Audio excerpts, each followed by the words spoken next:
Welcome to Unit 7, Lesson 8, Westward Expansion, Trails to the West.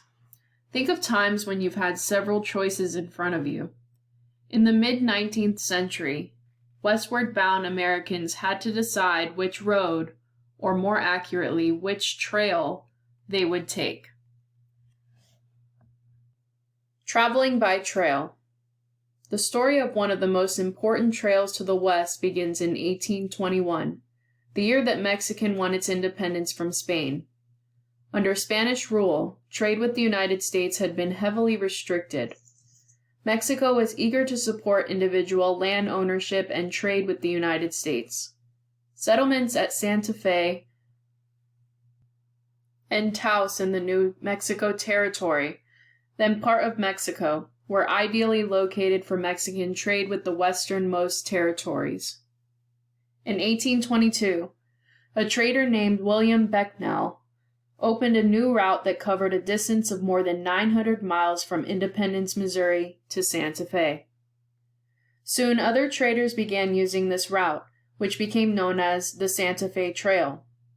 They hauled their goods in caravans of covered wagons, similar to Conestoga wagons. Near the trail's western end, traders used a branch of the trail called the Cimarron Cutoff, so they could avoid crossing the rugged Sangre de Cristo mountains. From Santa Fe, traders traveled to the Pacific coast along the old Spanish Trail. Through territory controlled by Mexico, they brought Mexican woolen goods across the trail for trade for horses in California. Extending across high mountains and the scorching Mojave Desert, it was the most dangerous and difficult of the trails. In the midst of building a new nation, Mexico struggled to govern its settlements along the American border, where traders and settlers from both countries lived. Cultural clashes over such issues as slavery, which had been outlawed in Mexico, were common. The Santa Fe Trail represented only one of the several important routes to the west. Independence was also the starting point for two other important trails.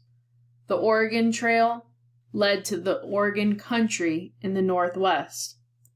This region included the present-day states of Oregon, Washington, and Idaho, as well as parts of Montana and the Canadian province of British Columbia. In 1846, the United States and Great Britain signed a treaty setting the boundary between the territories in Oregon Country. The treaty settled disputed land claims between the two nations, and the resulting stability encouraged even more American settlers to move to the Oregon Territory, the American portion of what had been Oregon Country. Between 1840 and 1860, from 3,000 to 4,000 Americans traveling the Oregon Trail. By 1860, about 52,000 people had settled in the new state of Oregon. Many settled in fertile valley of Willamette River, located at the end of the trail. The Mormon Trail.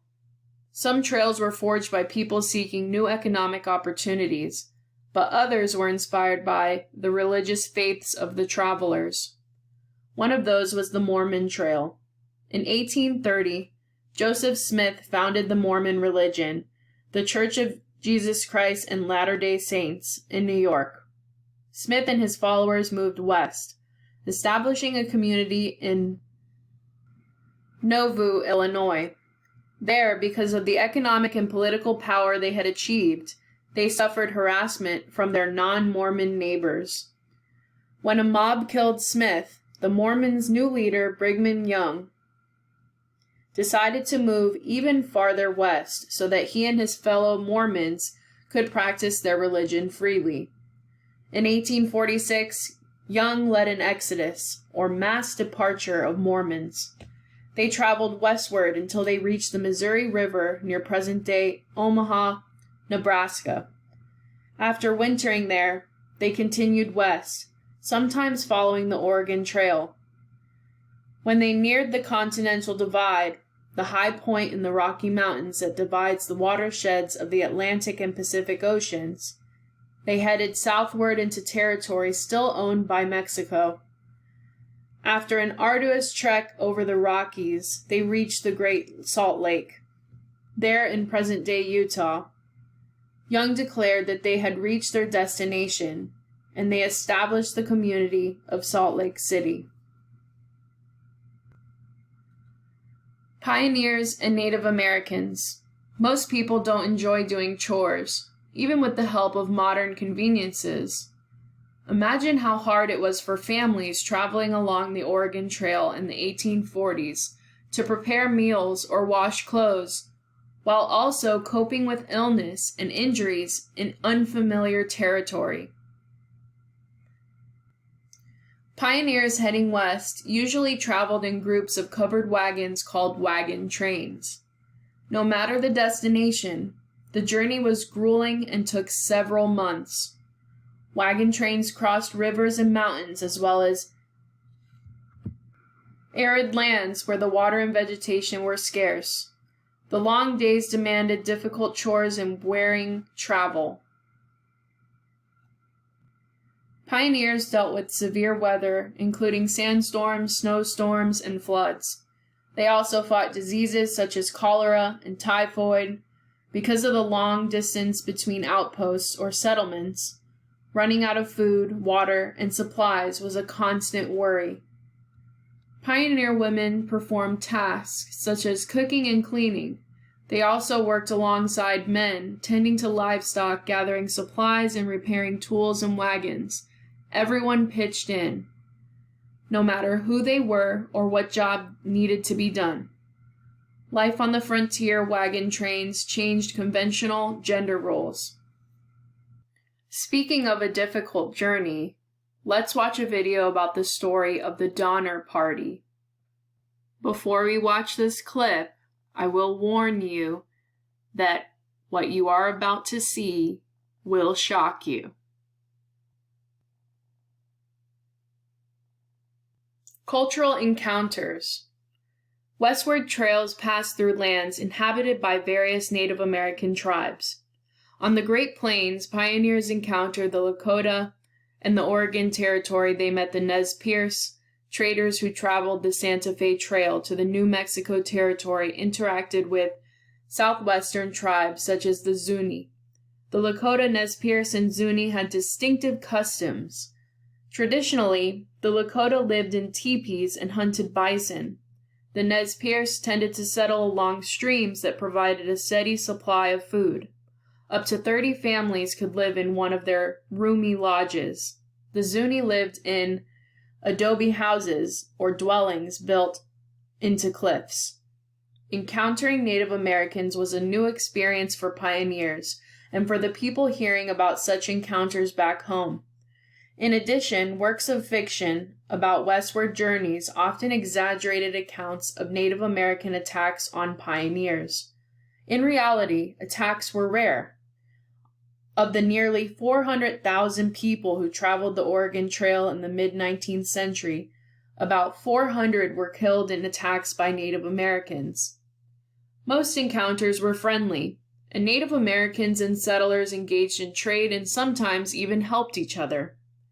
Even so, as new settlers intruded on Native American land, conflicts did arise.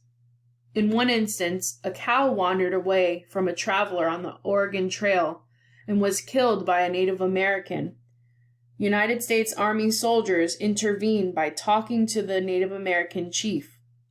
At first, everyone behaved reasonably, but misunderstandings and a nervous soldier shooting his gun led to a battle. By the time it ended, the Native American chief and 29 American soldiers had been killed. Just a quick review before we end this video. A pioneer is a person who is among the first to explore or settle a new country or area. Pioneers heading west usually traveled in groups of covered wagons called wagon trains. The Oregon Trail led to the Oregon Country in the Northwest, present-day states of Oregon, Washington, and Idaho, as well as parts of Montana and the Canadian province of British Columbia. Some trails were forged by people seeking new economic opportunities, but others were inspired by religious faiths of the travelers. One of those was the Mormon Trail. Most encounters were friendly between settlers and Native Americans. They engaged in trade and sometimes even helped each other. That's all for today's video.